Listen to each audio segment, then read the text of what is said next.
आज आपको यह भी समझना चाहिए कि अगर पंडित जवाहरलाल नेहरू की जगह नेताजी सुभाष चंद्र बोस आजाद भारत के पहले प्रधानमंत्री होते तो आज का भारत कैसा होता।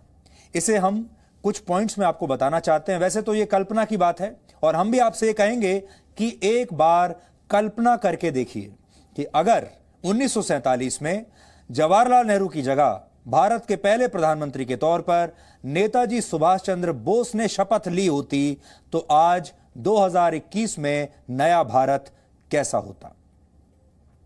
सोचिए, आपकी कल्पना शक्ति कहां तक जाती है।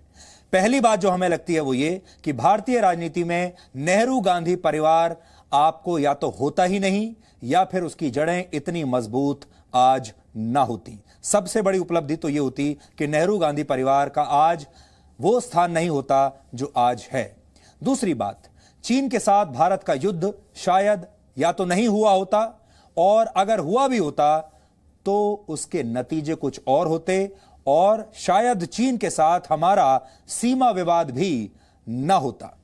तीसरी बात, अगर बोस आजाद भारत के पहले प्रधानमंत्री होते तो देश का शायद बंटवारा भी ना होता और पाकिस्तान और बांग्लादेश शायद अलग राष्ट्र न बन, क्योंकि नेताजी सैन्य शक्ति के गठन में विश्वास रखते थे और उन्होंने आजाद हिंद फौज का गठन करके यह साबित भी कर दिया था। चौथी बात, नेताजी का मानना था कि भारत को एक मजबूत लीडर की जरूरत थी जो देश के लोगों को कड़े अनुशासन का महत्व समझाता। यानी बोस अगर प्रधानमंत्री होते तो हमारा देश आज कहीं ज्यादा अनुशासित होता, क्योंकि वो आजादी के तुरंत बाद देश को अनुशासन में ले आते, क्योंकि उस समय इस देश को सबसे ज्यादा जो आवश्यकता थी वो थी अनुशासन की और वो अनुशासन हमारे देश को पहले दिन से ही मिला नहीं, क्योंकि हमारे देश में अलग अलग मुद्दों पर राजनीति चल रही थी। पांचवी बात, भारत में लिमिटेड डेमोक्रेसी होती, यानी टू मच डेमोक्रेसी का जो सिद्धांत है जिसकी वजह से आज हमें बहुत परेशानियां होती हैं। आज आप बहुत सारे रिफॉर्म्स इस देश में कर नहीं सकते क्योंकि जरूरत से ज्यादा लोकतंत्र है। अगर नेताजी होते तो जरूरत से ज्यादा लोकतंत्र से होने वाली समस्याएं शायद भारत के सामने आज उस रूप में ना होती जैसी आज हैं। छठी बात, बोस पंडित नेहरू से 10 साल छोटे थे, यानी इससे आजाद भारत को एक कहीं ज्यादा युवा नेतृत्व मिलता जिसका असर आज के भारत की नीतियों पर भी साफ साफ दिखाई देता। और जो बोस की पूरी आउटलुक थी वो बहुत फ्यूचरिस्टिक थी, वो हमेशा भविष्य के बारे में सोचते थे और अपने समय से बहुत आगे का सोचते थे, इसलिए वो बहुत दूरदर्शी थे। और उस समय अगर वो प्रधानमंत्री होते तो उनकी जो नीतियां हैं वो भारत को बाकी के देशों से कहीं और कहीं ज्यादा आगे ले जाकर खड़ा कर देती।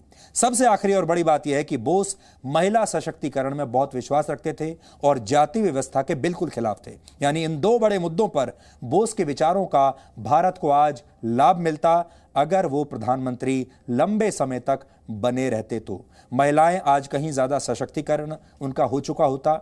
आज आपको जो जाति पाति की बेड़ियां चारों तरफ दिखाई देती हैं, जाति के नाम पर जो राजनीति होती है, धर्म के नाम पर जो तुष्टीकरण की राजनीति होती है, वो सारी राजनीति शायद तब ना होती। बोस के विचारों की शक्ति को समझाने के लिए आज हमने उनके कुछ यादगार भाषण निकाले हैं। लेकिन आप हमेशा याद रखिए, जो गलतियां हमने पाकिस्तान के साथ की, जो गलतियां हमने 1971 में की, जब हमने पाकिस्तान से जीता हुआ जो इलाका था वो पाकिस्तान को वापस दे दिया, जो गलतियां हमसे हुई जब हमने पाकिस्तान को आधा कश्मीर ले लेने दिया और जिसे आज हम पाकिस्तान ऑक्यूपाइड कश्मीर कहते हैं, अगर बोस होते तो आज पाकिस्तान ऑक्यूपाइड कश्मीर भी ना होता, पूरा के पूरा कश्मीर आज हमारा होता। वो क्या चाहते थे? भारत को अंतर्राष्ट्रीय परिस्थिति से पूरा वाकिफ रहने की दरकार है, वो ये कहते थे। वो कहते थे असंगठित और कमजोर होना पाप है। वो कहते थे गुलामी सब कष्टों और पापों की जड़ है, इसलिए गुलाम बिल्कुल नहीं रहना है। वो कहते थे हिंदुस्तान अब गुलाम नहीं रह सकता और ना कोई ताकत उसे गुलाम रख सकती है, इतना विश्वास उन्हें था। और वो कहते थे कि आज़ादी की एक कीमत होती है और वो कीमत चुकाने के लिए हर हिंदुस्तानी को तैयार रहना चाहिए। और उनका सपना क्या था? उनका सपना था, वो कहते हैं, हम फिर से लाल किले दिल्ली में जाकर वहां हमारी विक्ट्री परेड होगी। लाल किले दिल्ली में हमारी विक्ट्री परेड होगी जब हम आजाद होंगे। हमें अपना खून बहाना है, हमें कुर्बानी देनी है और सब रुकावटों का सामना करना है। दुखद बात यह है कि सुभाष चंद्र बोस का सपना था कि लाल किले पर उनकी विक्ट्री परेड हो, भारत की विक्ट्री परेड हो। लाल किले पर सब कुछ हुआ, लाल किले पर तिरंगा भी लहराया गया, लाल किले से के प्राचीर से हम आजाद भी हुए, हमारी विक्ट्री परेड भी हुई, लेकिन उस सब में नेताजी सुभाष चंद्र बोस कहीं नहीं थे। और यही इस देश के लिए सबसे दुखद बात है। जिसका सपना था वो जब सपना पूरा हुआ तो वो कहीं भी नहीं था। आज हमने एक और किताब पढ़ी उनके बारे में, और इस किताब का नाम है इंडियाज बिगेस्ट कवर अप। ये वो किताब है मेरे हाथ में। इसे सुभाष चंद्र बोस की जीवनी पर काम करने वाले एक मशहूर लेखक अनुज धर ने लिखा है। और इस किताब में हमें क्या महत्वपूर्ण बातें आज मिली, आज आपको मैं जाते जाते ये सुनाना चाहता हूं। इससे भी आपको समझ में आएगा कितनी नाइंसाफी सुभाष चंद्र बोस के साथ हुई है।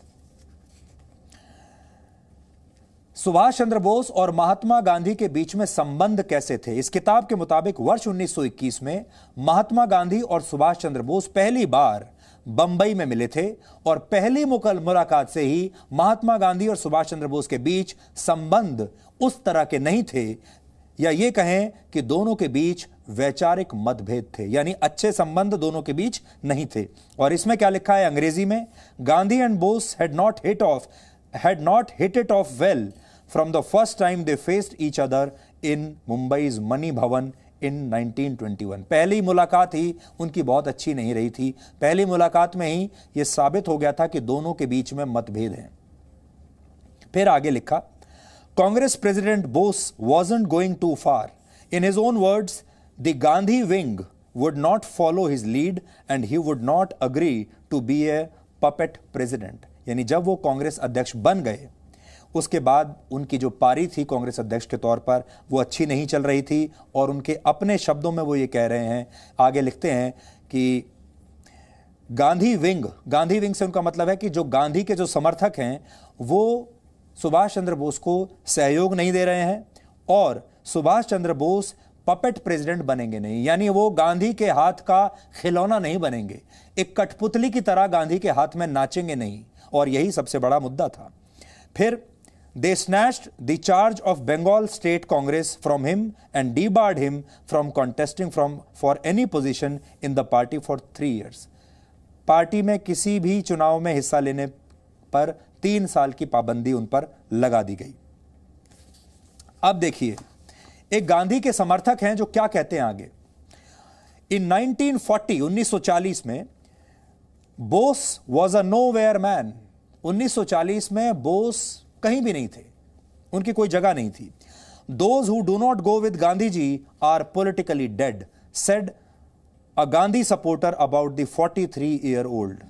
इसमें लिखा है बोस के बारे में कि जो लोग गांधी जी के समर्थन में नहीं होते, जो गांधी जी के खिलाफ जाने की कोशिश करते हैं, उन्हें राजनीतिक रूप से उनकी हत्या कर दी जाती है, उनका कोई वजूद नहीं रहता। इसलिए गांधी जी के खिलाफ बोलने वालों की यही सजा होती है। और यह बात कही थी गांधी जी के एक सपोर्टर ने इस 43 साल के नेता के बारे में। फिर आगे इसमें कुछ और बहुत अच्छी बातें लिखी हैं इस किताब में, मैंने वो भी आज आपके लिए नोट करके रखी हैं।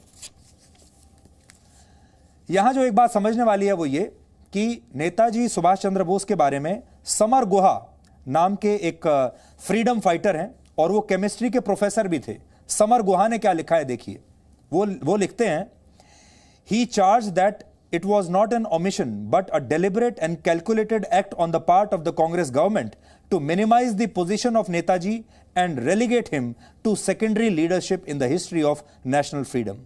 तो समर गुहा लिख रहे हैं इस किताब में, जो कहते हैं कि सुभाष चंद्र बोस को जानबूझकर कांग्रेस की सरकार ने उनकी पोजीशन को नीचे रखा और उन्हें कभी भी फ्रंट लीडरशिप के तौर पर उजागर नहीं होने दिया, उन्हें हमेशा दबाया। और इसमें यह बताने की कोशिश की है कि हमारे देश की फ्रीडम मूवमेंट जो है उसमें एक सेकेंडरी लीडरशिप के तौर पर उन्होंने सुभाष चंद्र बोस को पोर्ट्रे किया है। हमारे देश की कांग्रेस सरकारों ने ऐसा किया है। और इसमें एक और खास बात यह है जिससे आपको यह पता चलेगा कि हम आज़ाद भी हो गए, लेकिन आज़ाद होने के बाद भी हमने कभी भी नेताजी सुभाष चंद्र बोस को सम्मान नहीं दिया।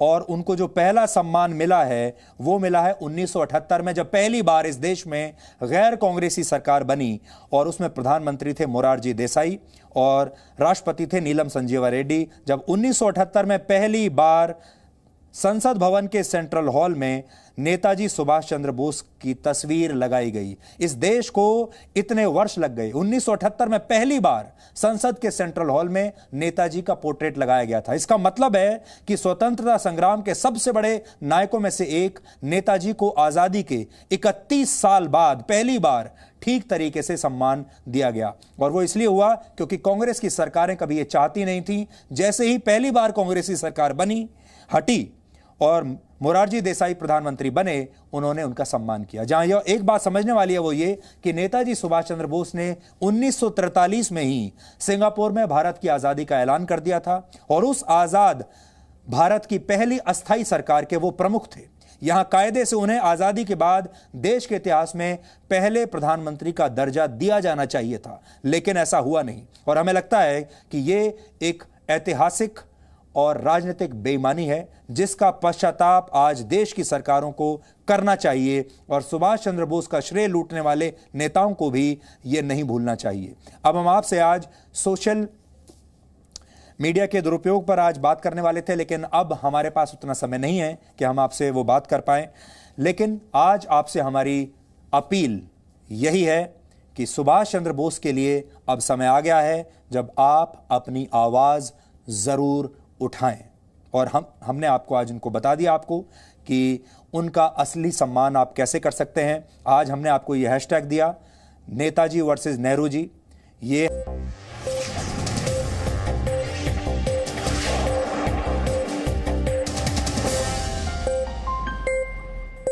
Presenting B News app, available on Google Play and App Store. Download it now.